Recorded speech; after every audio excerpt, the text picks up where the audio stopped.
In this video, what I want to do is spend some time talking about the government under Canning, Goderich and Wellington.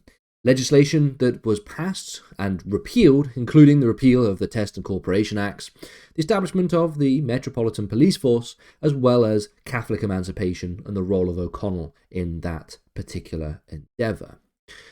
This is a period between 1827 and 1832, and it is marked by a series of major shifts in government leadership styles, evolving political dynamics, and significant legislation.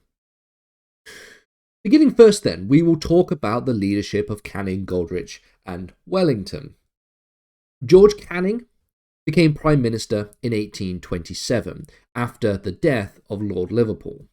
Canning was a prominent figure within the Tory party who had previously served in various different cabinet positions, notably as Foreign Secretary, as we mentioned in the previous video. His leadership was marked by a more liberal and progressive views on specifically domestic and foreign policy.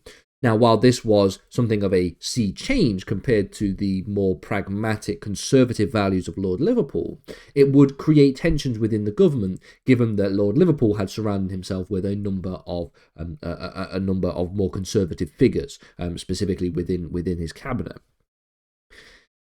Canning's tenure was brief. He only served as Prime Minister for a few months, only 4 months, and he died in August of 1827.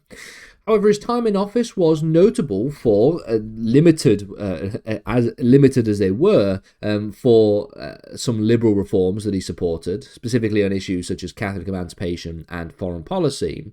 And he had support of the Whigs and the Radicals on some issues, but would face strong opposition from more conservative Tories. Ultimately, George Canning didn't really stay in office long enough to do any major meaningful changes. There are some changes that we can note, but for the most part, only 4 months in office is not a very long time to be trying to make major changes in terms of government and legislation. Lord Goderich then, or specifically Frederick Robinson, was in office from 1827 to 1828, so a little bit longer.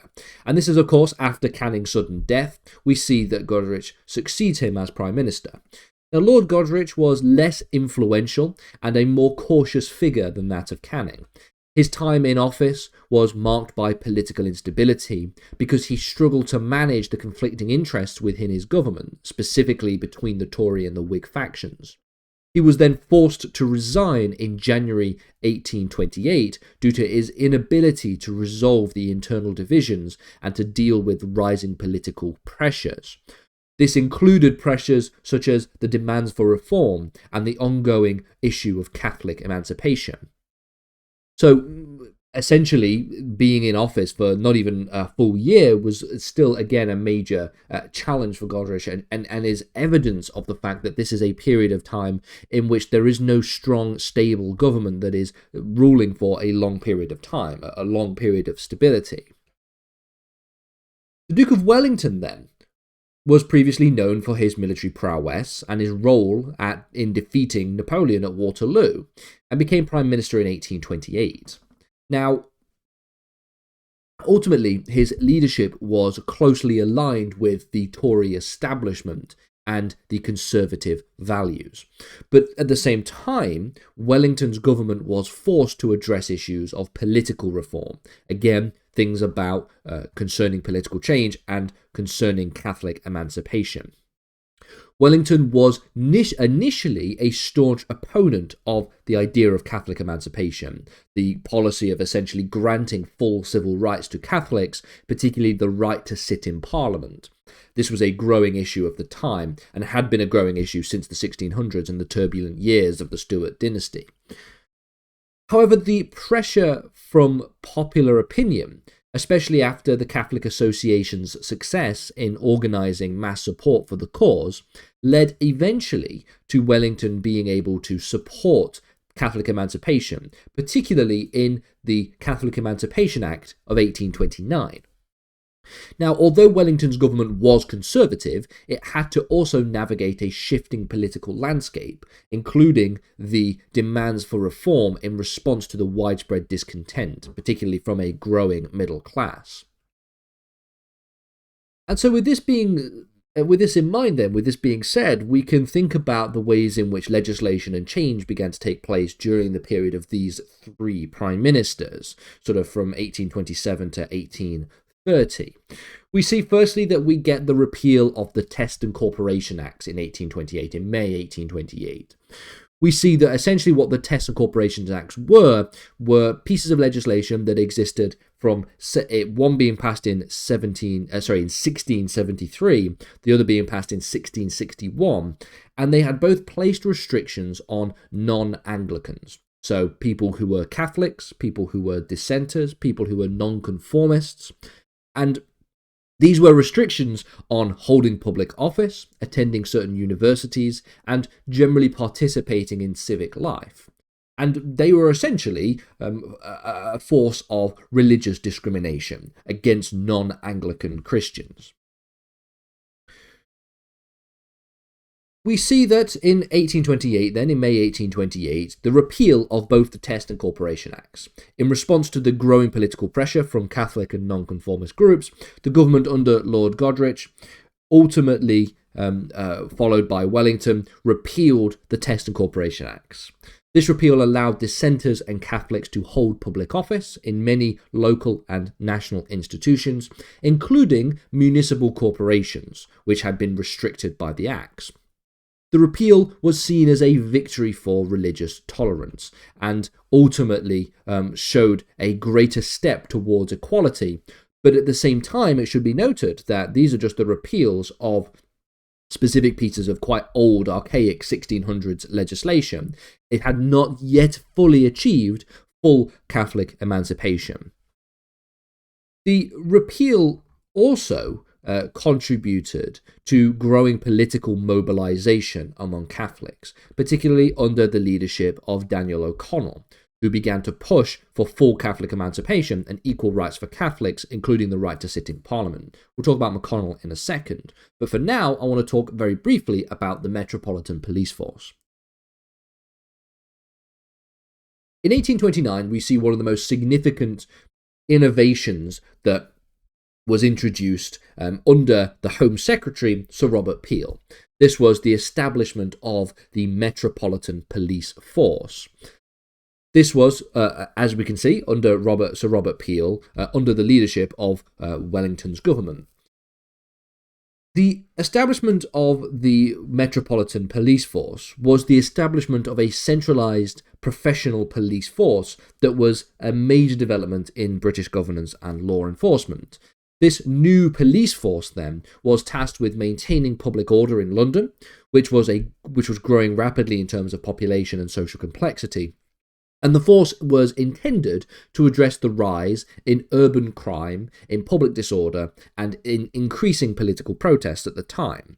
The force was organised around a basic principle, the prevention of crime through patrols and community engagement, rather than solely relying on punishment after a crime had been occurred. The police were initially nicknamed Bobbies or Peelers after Sir Robert Peel, and their establishment marked a new era of policing in Britain. The Metropolitan Police faced significant opposition from certain quarters, as you can probably imagine, and so too even to this day, particularly from those who feared it would be used to suppress popular protests. Over time, however, the force was seen as an essential institution in maintaining law and order in London, and eventually expanded into other parts of the country. Let's go back to Catholic emancipation then, a specific issue concerning the role of the Catholic cause and Daniel O'Connell. Daniel O'Connell was an Irish Catholic lawyer, as the name might suggest, he became a leading figure in the campaign for Catholic emancipation in the 1820s. He was known as the Liberator for his tireless advocacy for the rights of Catholics in both Britain and in Ireland. We see that ultimately O'Connell's political strategy was grounded in non-violent mass mobilization. He founded, for example, the Catholic Association in 1823, which was organizing mass petitions, public meetings, demonstrations, all in support of Catholic rights. The association quickly gained widespread support, especially in places like Ireland, and was instrumental in generating public pressure for the government to grant full civil rights to Catholics. We see that O'Connell's activism, combined with the shifting political climate in Britain, forced the issue of Catholic emancipation to the forefront of the political debate.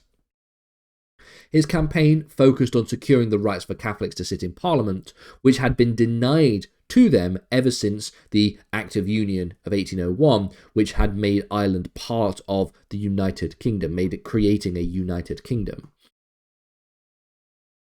The struggle for Catholic emancipation reached its climax in 1829. We see already the repeal of the Test and Corporation Acts, but then we get full Catholic emancipation, or the climax of Catholic emancipation, in 1829, when the British government, led by Wellington and Robert Peel, passed this piece of legislation.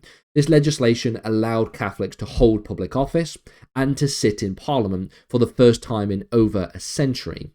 This ended then the political disenfranchisement of Catholics in Britain and Ireland. The passage of this legislation was also just seen as a significant victory for O'Connell and for the Catholic cause, though it was not without its limitations. So, for example, while I was cautious to say full emancipation, it reaches its climax of emancipation in 1829 because it did not grant full civil equality for Catholics. There were still restrictions on their ability to hold some higher offices and also some military positions. The Act, however, was a major step towards religious equality and to political integration of Catholics back into British and Irish society. The impact was that we see a turning point for both British and Irish politics. It reduces also the power of the Anglican establishment in the governance of Britain and Ireland and demonstrated the growing influence of public opinion and political mobilization in shaping government policy. O'Connell had then now become a Member of Parliament and continued to push for his campaign of Irish rights and became a leading advocate of Irish independence. The Catholic Emancipation Act, all it did was lay the foundation for future reform in the eyes of O'Connell, including things like the calls for Irish repeal, essentially which was the demand for the reversal of the Act of Union between Britain and Ireland. More of that in future videos' time.